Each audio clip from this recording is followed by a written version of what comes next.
doctors agree. There's no real 30-day fix for stubborn belly fat, so why do millions still believe the myth? The actual culprit isn't willpower, it's a hidden hormonal shift reshaping your metabolism. What if the fat around your waist is secretly behaving like its own hormone-producing organ? Let's find out why. If you've spent months doing endless crunches, cutting carbs, and drinking detox teas, only to see the same stubborn bulge staring back at you in the mirror, I want you to know something important right now. You have not failed for years. The diet and fitness industry has sold a story that simply isn't supported by the science. And today, as a doctor, I want to walk you through what is actually happening inside your body, why your past attempts likely didn't work the way you expected, and what the evidence really says you can do about it. Stick with me until the end, because the explanation coming up in the next few minutes might be the exact reason your belly fat hasn't responded to anything you've tried so far. Have you ever wondered why some people seem to lose belly fat almost effortlessly, while others eat well, exercise consistently, and still barely see a change? By the time we get through this video, that question is going to make a lot more sense than it does right now. Let's start with something most people are never told. Belly fat is not one single thing. There are actually two very different types of fat sitting in that same area of your body, and only one of them is genuinely dangerous. The first is called subcutaneous fat. This is the soft, pinchable layer that sits just under your skin, the fat you can grab between your fingers. It affects how your stomach looks, but from a medical standpoint, it's relatively low risk. The second type is called visceral fat, and this one deserves real attention. Visceral fat doesn't sit under your skin at all. It wraps directly around your internal organs, your liver, your intestines, your pancreas, sitting deep inside your abdominal cavity. Here's the part that surprises most people. Visceral fat isn't just passively storing energy. It behaves almost like its own hormone-producing organ, constantly releasing inflammatory chemicals and stress-related signals straight into your bloodstream. That means two people can have the exact same waist size, the same clothing size, even the same number on the scale, and still carry very different amounts of internal risk, simply because one of them has far more visceral fat hidden beneath the surface than the other. This is exactly why doctors don't rely on appearance alone. Health organizations such as the NHS in the UK, the CDC in the US, and the World Health Organization internationally use waist circumference as a practical screening tool. Because once you cross roughly 94 centimeters or about 37 inches for men and 80 centimeters or about 31.5 inches for women, the risks linked to visceral fat begin climbing noticeably. Some research has associated higher visceral fat levels with several times greater risk of developing type 2 diabetes compared with people carrying the same total body fat distributed elsewhere, which is a sobering statistic when you consider how invisible visceral fat actually is from the outside. So if belly fat isn't simply a cosmetic issue, the obvious next question becomes, what is actually causing your body to store it there in the first place? And more importantly, what's flipping that switch in your own body right now? Because the real answer is almost never what people assume. Most people believe belly fat comes down to eating too much and moving too little, and while energy balance does matter, it's far from the whole story, and this is where things get genuinely interesting. One of the biggest hidden drivers is a hormone you've probably heard of but never connected to your stomach specifically: cortisol. Cortisol is your body's main stress hormone, and when stress becomes chronic, whether from work pressure, sleep loss, or constant background anxiety, cortisol stays elevated for long stretches of time. Research has consistently linked sustained high cortisol with fat being preferentially stored around the abdomen rather than the hips, arms, or thighs. In other words, your stomach can become a kind of storage site specifically for stress, which is why two people eating identical diets can end up with completely different waistlines depending on how chronically stressed each of them actually is. Think about someone juggling a demanding job, financial pressure, and barely any time to relax. Even if that person eats reasonably well, their cortisol may be running high almost constantly, and their body responds by holding onto abdominal fat as if it's preparing for a threat that never actually arrives. The second major driver is insulin. When you regularly eat large amounts of refined carbohydrates and sugar, your body has to release more and more insulin to manage your blood sugar, and over time, this can lead to insulin resistance. Once your cells stop responding properly to insulin, your body tends to hold onto fat more aggressively, especially around the midsection, and burning that fat off becomes significantly harder, no matter how much willpower you bring to the table. This is part of why two people can eat very similar amounts of food, yet end up with very different results, Because the person with more insulin resistance is essentially fighting against their own metabolism at a hormonal level, not simply lacking effort. Then there's a hormonal shift that affects an enormous number of women specifically, and it rarely gets the attention it deserves. As estrogen levels decline during perimenopause and menopause, fat distribution genuinely shifts, moving away from the hips and thighs and toward the abdomen instead. This explains something I hear constantly. Women who say their eating habits and exercise routine haven't changed at all, yet they're suddenly carrying noticeably more weight around their stomach in their 40s and 50s. That isn't a failure of discipline. That's biology working exactly as it's designed to. On top of all this, sleep plays a far bigger role than most people ever consider. When you don't get enough quality sleep, your body increases ghrelin, the hormone that drives hunger, while decreasing leptin, the hormone that signals fullness. Some sleep research has found that people sleeping only 4 to 5 hours a night end up consuming several hundred more calories the following day, almost entirely without realizing it, and poor sleep also raises cortisol, compounding the stress-related fat storage we just talked about. Genetics adds yet another layer on top of everything else. Some people are simply more predisposed to store fat centrally, giving them what's often called an apple-shaped body, while others naturally store fat more around the hips and thighs instead, the pear shape. This doesn't mean genetics or destiny. But it does mean two people following the exact same plan can see different results around the midsection specifically, and that's not a reason to give up, just a reason to understand your own starting point, rather than comparing your progress to someone else's body. And finally, there's alcohol, which deserves its own mention because of one detail people rarely hear about. When you drink alcohol, your liver prioritizes breaking it down before anything else, which means fat burning effectively pauses while your body deals with the alcohol first. Combine that with the fact that a single pint of beer can contain roughly as many calories as a slice of cake, and you start to understand why the so-called beer belly is about far more than just extra calories alone. So with all of these legitimate biological causes sitting right in front of us, you'd expect the solutions people are sold to actually target them. Instead, the fitness and wellness industry has built an entire economy around ideas that sound convincing, but simply don't survive contact with the actual research. And it's time we went through them one by one. The first myth, and probably the most persistent one of all, is spot reduction, the belief that doing enough crunches or sit-ups will burn fat specifically from your stomach. In studies where researchers had people train only one side of their body intensively for weeks at a time, the trained side gained noticeably more muscle, but fat loss was essentially identical on both the trained and untrained sides. Your body doesn't pull fat preferentially from whichever muscle just did the most work.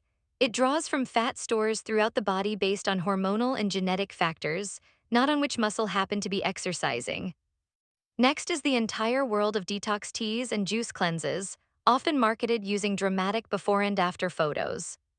Most of these products, to whatever extent they work at all, rely on mild laxative or diuretic effects, which means what looks like fat loss on the scale is usually water weight and digestive content, and it returns within days once you stop using them.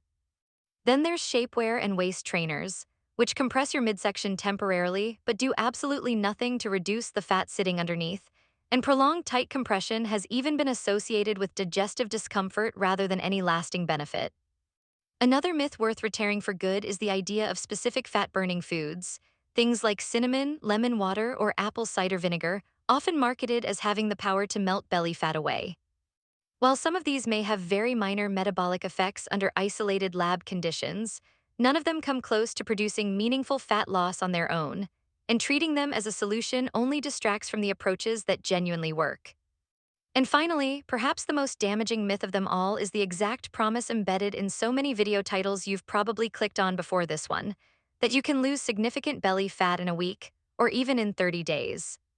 Real, sustained fat loss happens over weeks and months, not days, and what gets marketed as a fast transformation is almost always water weight, bloating reduction, or temporary changes that don't reflect genuine fat loss at all. There's also a newer myth worth mentioning: the rise of electrical muscle stimulation belts and fat-burning gadgets that promise toned abs while you sit on the couch. These devices can cause your abdominal muscles to contract, but contracting a muscle is not the same as burning the fat layered over it, and no amount of passive stimulation replaces an actual calorie deficit and real muscle-building activity. So if none of these popular shortcuts hold up under scrutiny, what does the actual evidence support? This next part is where everything finally becomes practical. When it comes to nutrition, the foundation that still matters most is a modest, sustainable calorie deficit, but the way you create that deficit matters enormously. Extreme, aggressive diets often backfire, leading to muscle loss and the kind of rebound weight gain that can leave people heavier than when they started. A far more effective approach prioritizes protein, which helps preserve muscle mass during fat loss and keeps you feeling fuller for longer, alongside fiber-rich foods like vegetables, legumes, and whole grains, which slow digestion and help stabilize blood sugar throughout the day. Several studies have specifically linked higher fiber intake with reductions in visceral fat over time independent of total calorie intake alone, which tells us that what you eat matters just as much as how much you eat. And it's a big part of why two people on the same calorie budget can see very different changes around their midsection. On the flip side, reducing refined sugar and ultra-processed foods matters just as much, since these foods are strongly associated with insulin spikes and, in long-term population studies, with greater visceral fat accumulation over the years. None of this requires a rigid, restrictive diet plan. Whether you're shopping at a supermarket in Manchester, Toronto, Sydney, or anywhere across continental Europe, the underlying principle is the same. Build meals around whole foods, prioritize protein and fiber, and treat sugary drinks and heavily processed snacks as occasional choices rather than daily staples. Even something as simple as replacing soda or juice with water can meaningfully reduce your daily sugar intake without you having to think about calories at all. A practical place to start is picking just one processed snack or sugary drink you have daily and swapping it for a whole food alternative for the next 2 weeks, then reassessing how you feel before changing anything else. Small, specific swaps like this tend to stick far longer than overhauling your entire diet overnight. Nutrition lays the foundation, but it's only half of the picture because the type of physical activity you choose matters far more than most people realize, and this next part might genuinely surprise you. Cardio absolutely has a role to play, and beyond simply burning calories, research has specifically shown that aerobic exercise can reduce visceral fat even in people who don't lose much weight overall, which tells us something important. The scale isn't always the right measure of progress happening inside your body. But strength training deserves far more credit than it usually gets in belly fat conversations. Building muscle raises your resting metabolic rate, meaning you burn more energy even while doing nothing at all, and several studies have independently linked resistance training with reductions in visceral fat specifically, not just general weight loss. The most effective approach, based on the current evidence, combines both. Aerobic activity and strength training together outperform either one alone for improving both fat levels and broader metabolic health markers like blood sugar and cholesterol. And here's the reassuring part, because this isn't about extreme daily workouts. Health guidelines from the WHO, the CDC, and the NHS broadly align around roughly 150 minutes of moderate aerobic activity per week, paired with at least 2 strength sessions, which is genuinely achievable for most people without turning your life upside down. It's also worth mentioning something far less glamorous than a gym routine. Simply increasing your everyday walking, taking the stairs, or standing more throughout the day adds up to meaningful additional calorie burn over weeks and months. And it's often the most sustainable starting point for people who feel too intimidated to begin with structured workouts at all. But even with great nutrition and the right kind of exercise in place, there are 2 more factors that quietly undo all of this progress if they're ignored, and almost nobody talks about them. The first is sleep. We already touched on how poor sleep disrupts hunger hormones, but its impact goes even further, influencing how your body processes food and stores fat throughout the day. Genuinely prioritizing 7 to 9 hours of consistent sleep isn't a luxury, it's one of the most underrated tools available for reducing belly fat specifically. The second is chronic stress, and this deserves to be treated as legitimate medical advice rather than wellness fluff. Practical evidence-supported approaches include regular movement, maintaining social connections, structured breathing or mindfulness practices, and protecting genuine downtime in your week, because each of these has been shown to help lower cortisol levels over time, and even something as simple as 10 minutes of slow, deliberate breathing daily has been associated with measurable reductions in stress hormone levels in some studies. And finally, moderating alcohol intake according to your country's general low-risk drinking guidelines, which do vary slightly between the UK, the US, Canada, Australia, and across Europe, remains one of the simplest, most overlooked levers available to you. Before we bring everything together, there's one more thing worth knowing, because it's something your doctor would genuinely want you to hear. While most belly fat develops gradually through the factors we've discussed, rapid, unexplained abdominal swelling or fat gain occasionally signals something more serious, such as a hormonal disorder or fluid retention related to an underlying organ condition, and this warrants a proper medical evaluation rather than self-diagnosis. If sudden abdominal swelling comes together with pain, persistent bloating that doesn't resolve, or unexplained changes in bowel habits, that combination is worth getting checked promptly rather than waiting to see if it passes on its own. Similarly, if your waist circumference sits above the thresholds we mentioned earlier, and you also have a family history of diabetes or heart disease, that combination is a legitimate reason to speak with a doctor about your individual risk, rather than assuming it away. This video is meant to inform you, not replace personalized medical advice, and that distinction genuinely matters. So, knowing everything we've covered, what does a realistic plan actually look like? Sustainable fat loss for most people happens at a pace of roughly half a kilogram to 1 kilogram, or about 1 to 2 pounds per week. And encouragingly, visceral fat specifically often responds faster to lifestyle changes than the more stubborn subcutaneous layer sitting just under your skin. If you want a starting point, prioritize protein and fiber at most meals, combine cardio with strength training a few times a week, protect 7 to 9 hours of sleep, actively manage chronic stress, and keep alcohol within sensible limits. None of this is exciting. None of it fits into a 30-day countdown or a dramatic before and after thumbnail. But it's what the actual evidence supports, and it's the version of this advice that will still be true a year from now, long after the next fast fix trend has come and gone. If you felt discouraged by past attempts that didn't work, I hope what you've heard today helps you see that the problem was never your discipline. It was the advice you were following. If there's one thing I want you to take away from everything we've discussed today, it's this: belly fat was never really about willpower in the first place. It's a hormonal and lifestyle puzzle, shaped by stress, sleep, insulin, genetics, and for many women, the natural hormonal shifts of midlife, and it responds to real, evidence-based solutions, just not fast or magical ones. The truth your doctor wants you to hear isn't as exciting as a 7-day fix, but it's the one that actually works, and that's a trade worth making.